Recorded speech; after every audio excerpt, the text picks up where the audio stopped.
भक्तों ठेलापेला दर्शन पर प्रबल भिड़ जो ठेलापेला परिस्थिति सृष्टि होता पार्श्वदेवी लक्ष्मी मंदिर आगे होता प्रबल भिड़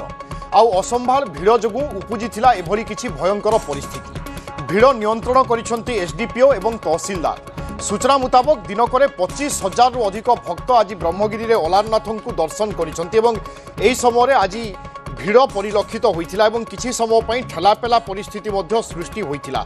पार्श्वदेवी बा लक्ष्मी मंदिर आगे एभली किछि भिड़ देखा मिलता एवं परे एसडीपीओ तहसीलदार संपूर्ण भिड़ को नियंत्रण करथिले एवं सबुकिछि नियंत्रण को आसीथिला तापरे सूचना मिली आज दिनक प्राय 25,000 रु अधिक भक्तंकर समागम होइथिला अर्थात अलारनाथंकर दर्शन करथिले जेतेबेले महाप्रभु अनवसर थांती से समय ब्रह्मगिरी अलारनाथ दर्शन कले पुण्य प्राप्ति होता है ए विश्वास रही से विभिन्न जगार शह शह संख्यार लोके ब्रह्मगिरी जाई अलारनाथंक दर्शन करती एथिपाई प्रशासन पक्षर आगुआ तमाम व्यवस्था करा जायथिला किंतु आज 25,000 रु अधिक भक्तंकर समागम होइथिला बा 25,000 रु अधिक भक्त दर्शन करिसंती एवं एकदा बा गोटे समय प्रबल भिड़ जो ठेलापेला परिस्थिति सृष्टि होता आम एक्सक्लूसिव चित्र आपण देखा जितेबाला अलारनाथ मंदिर में भक्तंकर भिड़ जमी दर्शन पर यही समय ठेलापेला परिस्थिति सृष्टि होता परे एसडीपीओ तहसीलदार घटनास्थल में उपस्थित थे पूरा स्थिति को नियंत्रण को आनी भिड़ कमा जाइथिला। अक्षय मिश्र अच्छा आम सीनियर करस्पंडेंट ए संपर्क में ताजा सूचना देवाई। अक्षय आज क्यों समय एभली स्थिति सृष्टि होता केमिति नियंत्रण करागला? देखो जेहेतु महाप्रभुंर एवं दर्शन ना श्रीमंदिर तेणु भक्त मैंने अलारनाथ को जाऊँच दर्शन करने पर्याप्त परिमाण भिड़ होमें कह तेज आज दिन 3टा सुधा प्राय 25 ରୁ 30 हजार भक्त मान दर्शन करते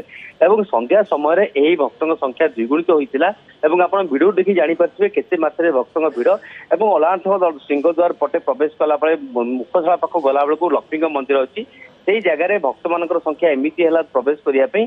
एत मात्रा ठेलाफेला है भक्त मैंने पड़ जा संभावना होता है गोटे अस्वाभाविक परिस्थिति सृष्टि होता है यहाँ नहीं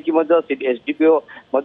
उपस्थित थे तहसीलदार थे भिड़ नियंत्रण पर व्यवस्था कराइला किंतु भक्तों परिस्थिति एभली भिड़ थिला कि भक्त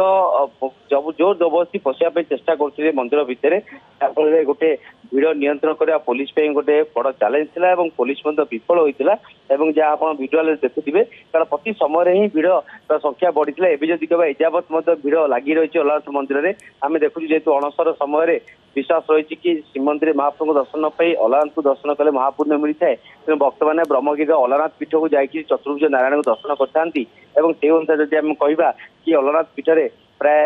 एत मात्रा भिड़ प्रतिदिन होची जेहेतु अल्प दिन रहा आ 6 दिन रहा दर्शन व्यवस्था अलारनाथ पीठ में तेणु 6 दिन भितर भक्तों संख्या प्रतिदिन 2 ରୁ 3 गुणा बढ़ी जाऊँगी जहाँफल छोटिया जगार एत मात्रा भक्तों को भिड़ नियंत्रण करवा पुलिस गोटे बड़ चैलेंज पलटा बेले अलारनाथ ट्रस्ट पक्ष व्यवस्था अनेक चैलेंज पलटि जहाँफल